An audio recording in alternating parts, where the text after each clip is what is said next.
Je suis d'accord avec Confucius. L'Union régionale des centres sociaux du Poitou-Charentes et la Fédération des centres sociaux de Charente ont souhaité proposer une projection de ce film. Et donc, à travers cette projection, nous souhaitions sensibiliser les structures, les centres sociaux, sur la nécessité d'aller vers les habitants, d'aller à leur rencontre pour développer leur pouvoir d'agir et ainsi renforcer la participation citoyenne sur les territoires. Il est vrai que depuis le Congrès national des centres sociaux qui a eu lieu en 2013 à Lyon, la question du développement du pouvoir d'agir des habitants est devenue une question essentielle et fait partie des questions qui font le plus débat dans le réseau des centres sociaux. Et donc, naturellement, il nous a semblé essentiel de proposer des temps de réflexion collective pour débattre ensemble sur cette question du pouvoir d'agir des habitants. Il y a eu des questions sur la genèse de la structure et son fonctionnement, mais surtout des questions autour de la démarche, c'est-à-dire concrètement comment on peut repérer les initiatives des habitants et comment on peut aller vers eux pour les impliquer dans la vie de leur quartier, donc dans leur propre vie. Et donc on a eu plusieurs pistes qui nous ont été proposées par les membres de la structure qui étaient présents lors de cette projection.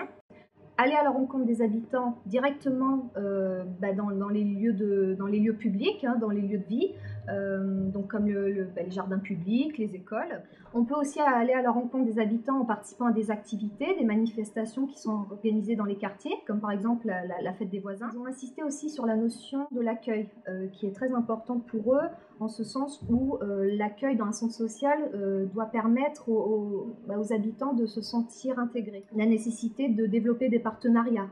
Et donc là, on a eu l'exemple d'un partenariat avec le collège de la ville de Saintes pour justement aller vers les jeunes et tisser des liens avec eux. Et ce qui est intéressant, c'est que toute cette démarche que Jessica nous a rappelée et qui nous a été effectivement livrée par le centre social, c'est qu'elle est complètement intégrée dans le projet social du centre.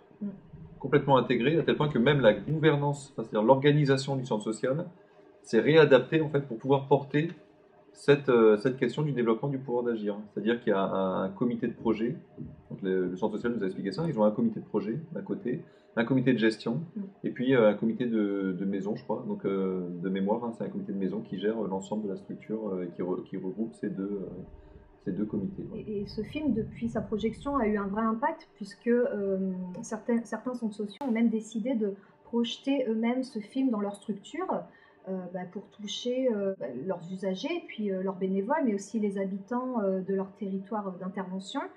Mais pas uniquement les structures qui avaient pu assister à la projection du film. Comme quoi le bouche à oreille aussi a permis de parler du film et puis sensibiliser aussi sur cette question du pouvoir d'agir des habitants. Et puis les personnes qui ont pu assister à cette projection ont beaucoup apprécié la démarche, certes, mais aussi nous ont dit que c'était un outil qui était accessible au plus grand nombre. C'est un support vraiment pour eux de référence en matière de pouvoir d'agir et accessible aussi parce que il a été quand même réalisé par un centre social. Et dans ce film, on a le témoignage de bénévoles, on montre leur parcours. Et donc, comme ça, on a quand même des situations très concrètes qui nous permettent d'illustrer et de comprendre réellement en quoi consiste le pouvoir d'agir des habitants.